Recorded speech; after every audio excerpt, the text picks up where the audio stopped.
As the storm carried on outside, he felt an unfamiliar calm on the inside. It was like the world stopped. It feels like he can't breathe. He even rubs his neck from time to time, never realizing he is doing it. Is this what dying is like? Is this what dying is like? He has to force himself to take the next breath.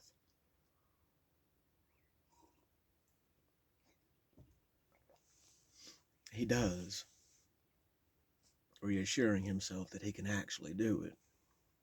He takes another breath. Creak and moan. Creak and moan. Creak and moan. Eventually the silence is broken by a crack of thunder and his footsteps across the studio floor. "I wish you were here," he whispered. "I wish you were here because I can feel this rope tightening around my neck. And I am afraid that if I finish this book, then it will end. The rope will finally tell its story, and all I will be is a lonely child, swinging from a tree branch, waiting for someone to find him." "But," he said as he sighed and sat back down at the desk, "if that is the case, then at least I will tell the story." He slides the chair closer, grabs his Lincoln log shingle, and sighs again. "Only you can fix you. A feeling of home and fucking a chicken. Safe." We pulled into the driveway, and before Robin had the car in park, I was running into the house and wrapping my arms around Pop's waist. "Easy," he said, laughing. "Don't knock your grandfather over." He took a step back and looked at me, and I looked at him. Pop had seen a very hard life, both what life dealt him and what he dealt to himself. He was a Korean War veteran who left his right arm and butt cheek in Korea. He brought back shrapnel in his spine and harsh demons with very sharp teeth that would grow more sharp as he aged. The one arm he did have was weathered and scarred from so much use, and was missing the pinky finger from a farming accident. And this was all he had, right here. Well, that one won't. Oi. That was it. That's what my grandfather had. He didn't have this, and he had this. Smoking religiously since he was a kid, he was also fighting cancer. He was only supposed to live for 6 months after the diagnosis, and he was now going on 4 years, and he was still smoking more than ever. On top of all of that, he was a struggling alcoholic. Before Mom and I left for our adventures, Pop went on a horrible bender. He blacked out, fell down the stairs,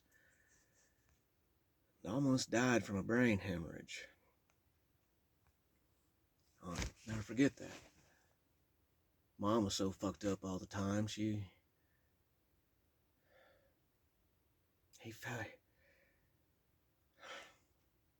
laid on that floor for days in his own piss, snoring. And we just sat and we just let him do it.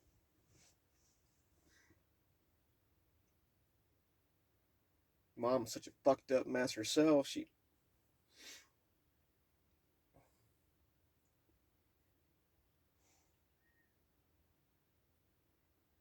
He had 2 holes on each side of his head from when, I don't know if Mom or the neighbors finally called the ambulance to come get Pop.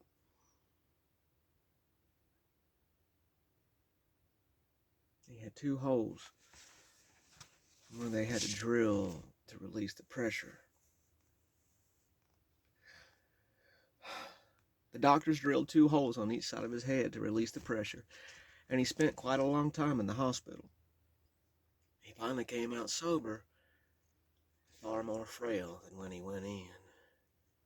But frail as he was, his smile was bright and strong as he looked me up and down and shook his head.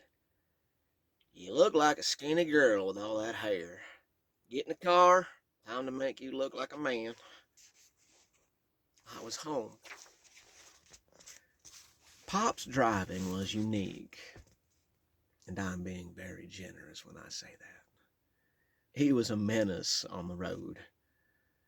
But thankfully, he didn't leave Devonside very much, and there was very little traffic in the small town. Pop didn't move very well. When he walked, it was slow. Sometimes he would stumble and catch himself before he fell. Other times, he fell. You never really knew which was going to happen. Pop kind of drove like he walked, never putting his foot on the gas pedal. We sort of drift-rolled down the street as people on sidewalks passed, and tortoises mocked us. Plus, Pop would never stop at a stop sign. "I'll stop twice next time," he would always say. He never did. We would go so slow that the speedometer couldn't find a number to rest on, and it just bounced up and down from 0 to 5 miles an hour.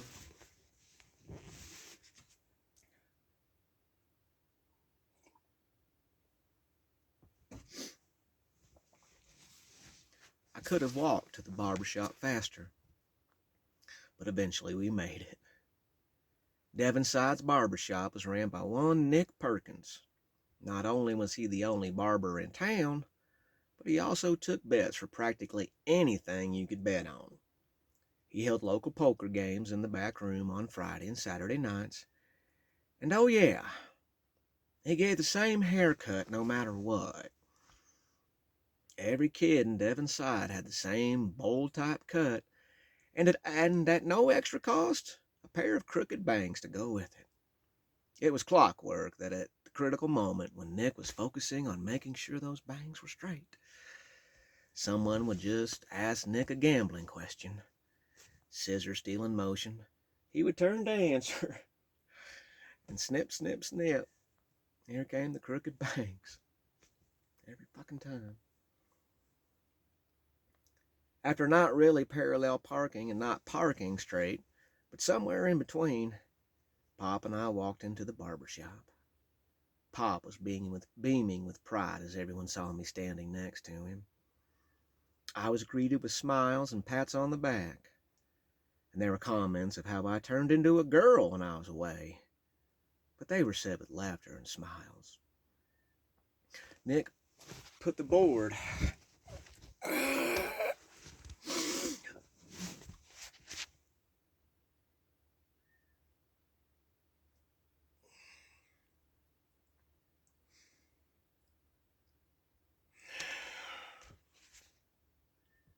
get off me.